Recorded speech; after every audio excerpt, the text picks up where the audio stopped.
المهندس كريم بدوي وزير البترول بيعمل عظمه، وأنهى المفاوضات الطويلة لسيادة الرئيس السيسي مع قبرص في ملف الغاز بنجاح باهر، والاتفاقية تم توقيعها من حوالي 10 أيام ودخلت حيز التنفيذ. طب إيه الاتفاقية دي؟ هي نقل إنتاج حقل قرنص القبرصي إلى مصر وربطه بالبنية التحتية المصرية، وبكده بقى غاز قبرص في البحر المتوسط مع مصر. مين بيخبط دماغه في الحيطة دلوقتي؟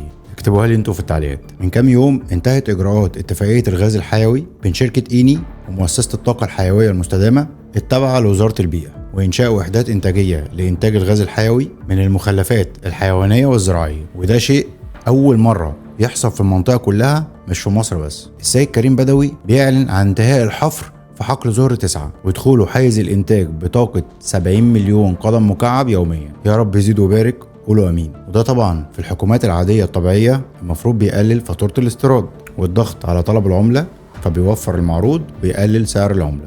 واخد بالك يا حكومه؟